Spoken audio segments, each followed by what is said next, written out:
할렐루야. 아멘. 오늘도 한마음교회 추운 이 겨울에 패딩 꽉 껴입고 오신 여러분들 환영합니다. 아멘. 여호수아서도 이제 끝을 달리고 있습니다. 오늘도 본문을 앞서서 여태까지 배운 여호수아서를 어느 정도 정리를 하고 시작하고자 합니다. 여호수아서는 약속의 땅 그리고 가나안을 건너가는 장면으로 시작해서 12장까지는 가나안 정복을 보여주고 있습니다. 그리고 13장부터는 지금까지 해서 땅에 대한 분배를 보고 있었고, 오늘 본문은 어떻게 보면은 클라이맥스 땅의 분배의 마지막 장면입니다. 땅의 분배 후에는 하나님께서는 이스라엘 백성들에게 그 약속의 땅에서 어떻게 살아가야 하는가에 대한 지침 그리고 제도를 알려주시면서 하나님 본인을 계시하고 계십니다. 분배받은 그 거룩한 땅, 그 약속의 땅에서 어떻게 살아가야 하는가에 대한 의문점에 하나님께서는 제일 먼저 도피성이라는 제도를 만드십니다. 그리고 오늘의 본문을 보면 도피성에 레위 지파들을 세우십니다. 우리 함께 본문을 살펴보실 때에 오늘 본문 1절과 2절의 말씀 다시 한번 읽도록 하겠습니다. 그때에 레위 사람의 족장들이 제사장 엘르아살과 눈의 아들 여호수아와 이스라엘 자손의 지파 족장들에게 나와 가나안 땅 실로에서 그들에게 말하여 이르되 여호와께서 모세에게 명령하사 우리가 거주할 성읍들과 우리 가축들을 위해 이 목초지를 우리에게 주라 하셨나이다 하매. 아멘. 장소는 실로입니다. 에브라임 산지에 위치한 성읍으로 하나님의 임재가 그 상징하는 회막이 있는 곳입니다. 그리고 우리 인물들을 살펴보면은 제사장 엘르아살, 그리고 눈의 아들 여호수아, 그리고 지파의 족장들이 나오게 됩니다. 보면은 이스라엘 자손들이라는 표현이 3절에서 나옵니다. 종교적 권위의 대표가 있는 제사장 엘르아살, 그리고 정치적인 지도자였던 눈의 아들 여호수아, 그리고 기업 분배의 실행의 주체가 되어지는 지파의 족장들이 한 곳으로 모입니다. 하나님의 임재가 있는 곳으로 모입니다. 그리고 그곳에 나타난 지금 기업을 요구하고 있는 지파는 레위 지파입니다. 레위 지파들은 거주할 성읍들을 지금 요구하고 있습니다. 그리고 2절을 보면은 모세에게 말하신 대로 그때 모세에게 명령하사 이미 민수기 35장에 모세 때에 약속된 권리를 달라라는 기업의 요구가 있습니다. 그리고 각 자손들은 그 제사장의 직분을 맡아 성막과 성전을 섬기는 역할을 레위 지파들이 수행을 하고 있었습니다. 그리고 이 약속을 계속해서 레위 지파는 기억하고 있었고 제사장의 직분을 열심히 성실히 수행합니다. 이어서 나타나는 레위 지파들은 그핫 가족과 게르손 가족 그리고 자손 므라리 자손이 나타납니다. 그핫 가족은 성막의 기구를 운반하는 직무를 맡습니다. 그리고 게르손 자손은 성막의 휘장의 덮개, 휘장의 장막의 줄을 운반하는 역할들을 도맡아 했고 므라리 자손은 성막의 널판과 기둥 그리고 받침대와 같은 구조물을 운반하는 역할을 중요하게 맡고 있었습니다. 이처럼 레위 지파들은 각자 땅이 아닌 성읍들을 분배받음으로써 온 이스라엘 가운데 영적인 중심 역할을 해주게 됩니다. 어떻게 이러한 중요한 역할을 맡게 됐는지 이 역사의 시작은 민수기부터 시작이 됩니다. 함께 민수기 3장 12절 읽도록 하겠습니다. 보라, 내가 이스라엘 자손 중에서 레위인을 택하여 이스라엘 자손의 모든 처음 태어난 자를 대신하게 하였은즉 레위인은 내 것이라. 아멘. 하나님은 레위인을 따로 세우신 배경에 출애굽기 32장에 금송아지 사건이 있습니다. 모세가 시내산에 올라가 있는 동안 백성들은 금송아지를 만들며 우상을 숭배하는 죄를 범합니다. 그때 모세는 누구든지 여호와 편에 있는 자는 다 내게로 오라 라는 말씀에 누가 나왔습니까?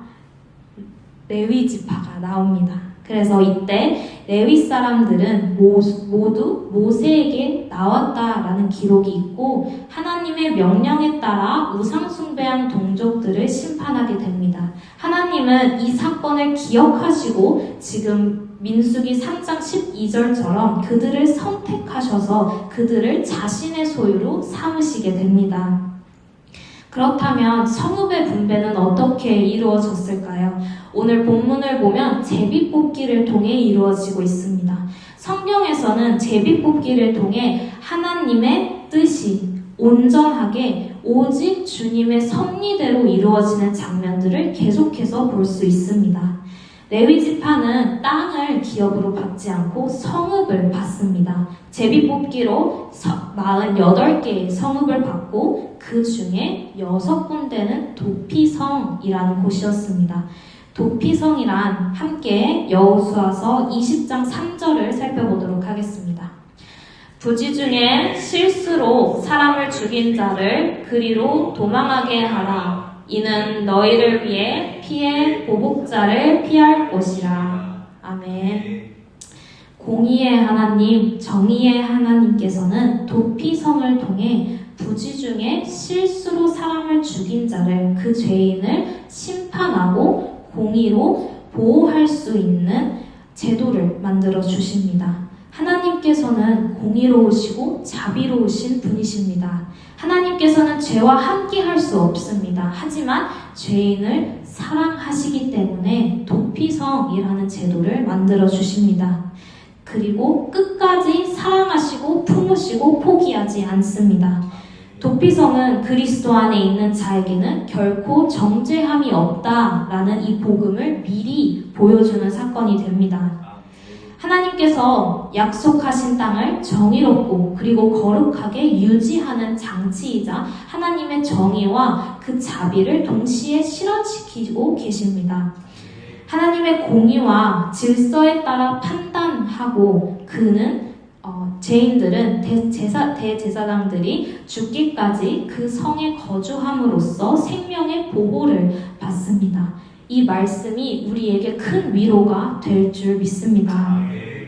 공의의 하나님, 자비의 하나님은 우리에게 죄인에게 기회만 줄 뿐 아니라 공동체가 그 죄인을 용서하고 함께 품고 용서할 수 있는 기회를 제공해주고 그 공동체를 허락하십니다. 사랑으로 서로를 품을 수 있는 교회라는 공동체를 주십니다.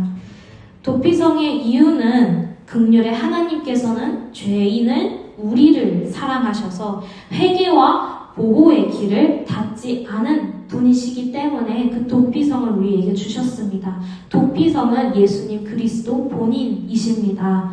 피난처이신 예수 그리스도입니다. 도피성 되시는 예수 그리스도는 죄인인 우리가 달려가 피할 수 있는 유일한 길이고 완전한 길입니다. 하나님의 나라가 유지되는데 가장 필요한 예수 그리스도입니다. 죄인인 우리는 피난처이신 예수 그리스도가 오직 구원의 길이라는 것을 알고 믿고 있습니다. 하지만 무엇 때문에 우리에게 허락된 도피성을 못 들어가고 서성이고 계십니까? 제 스스로도 도피성을 들어가지 못하고 그 앞에서 한 발 들였다 뺐다 들였다 뺐다 했던 사건들이 그런 일들이 많았던 것 같습니다. 이미 하나님께서는 본인 자체를 하나님을 우리에게 기업으로 주셨습니다. 왜 이것을 누리지 못하고 계십니까? 이 말씀을 묵상하면서 저는 예수님께서 베스다못에서 38년 된 병자를 만난 사건을 함께 묵상을 하게 됐습니다. 요한복음 5장을 제가 읽어드리겠습니다. 그 안에 많은 병자, 맹인, 다리 저는 사람, 혈기 많은 사람들이 누워 물의 움직임을 기다리니 이는 천사가 가끔 못에 내려와 물을 움직이게 하는데 움직인 후에 먼저 들어가는 자는 어떤 병에 걸렸든지 낫게 됨이러라. 거기 38해 된 병자가 있더라. 그리고 6절의 말씀 함께 읽도록 하겠습니다. 예수께서 그 누운 것을 보시고 병이 벌써 오래된 줄 아시고 이르되 내가 낫고자 하느냐. 이 말씀을 처음 접했을 때 저는 참 엉뚱한 질문이다 라는 생각을 했습니다. 벌써 오랫동안 아프신지 이미 아셨습니다. 이미 아픈 거를 보셨음에도 불구하고 병자에게 내가 낫고자 하느냐라는 질문을 던지십니다. 저는 이 질문을 보고 이것은 당연한 것 아닐까. 당연히 아픈 사람은 낫고자 하는 게 그들의 마음이지 않을까라는 생각을 했습니다. 근데 하지만 우리도 살아가다 보면 이 세상 사는 것이 결코 호락호락하지 않은 것을 자연스럽게 알게 되지 않습니까? 하나님이 보이지 않고 그의 음성이 들리지 않고 어느 순간 나의 등은 하나님께서부터 돌아서 있습니다. 점점 숨이 막혀서 숨을 못 쉬겠는데 하나님 앞에 제가 숨을 못 쉬겠다. 한숨만이라도 달라라는 고백을 하면서도 나의 문제는 보이지만 하나님께 진정으로 내가 낫고자 하는 질문을 던져보셨습니까? 그때 하나님께서는 물어보십니다. 내가 낫고자 하느냐? 이 질문에 아멘이라고 대답할 수 있겠습니까? 당장 숨이 없어서 살려고 달려갑니다. 하나님 앞에 무릎으로 나아갑니다. 낫고자 합니다. 라는 마음으로 나아갑니다. 근데 하나님께서 물어보십니다. 내가 정말 진실로 낫고자 하느냐? 이 질문에 주춤거리고 뒷걸음치는 우리 모습을 발견할 수 있습니다. 하나님의 사랑을 그의 치유하심을 받기만 하면 됩니다. 받기만 하면 되는데 무엇이 부담이 되십니까? 무엇이 불안합니까? 무엇이 버겁습니까? 그 이유는 본인들이 스스로 각자의 인생 가운데 각자의 영혼을 돌아보면서 하나님과의 관계를 다시 되돌아봐야 할 줄 믿습니다. 38년 된 병자가 나를 연못에 넣어줄 사람이 없습니다 라고 말을 합니다. 우리의 문제는 너무나도 잘 보입니다. 우리의 불평과 불만을 토로하는 데는 전문가입니다. 그런데 스스로에게 내가 진심으로 변화되고 싶은가에 대한 질문은 하지 않습니다. 원하지 않습니다. 낫고는 싶은데 변화는 싫습니다. 병든 자의 치유는 사람의 도움이나 환경에서 절대 오지 않습니다. 하나님께서는 말씀으로 치유하십니다. 말씀으로 회복해 하십니다. 하나님께서는 죄인된 우리에게 말씀이신 예수, 피난처이신 예수 그리스도를 우리에게 주십니다.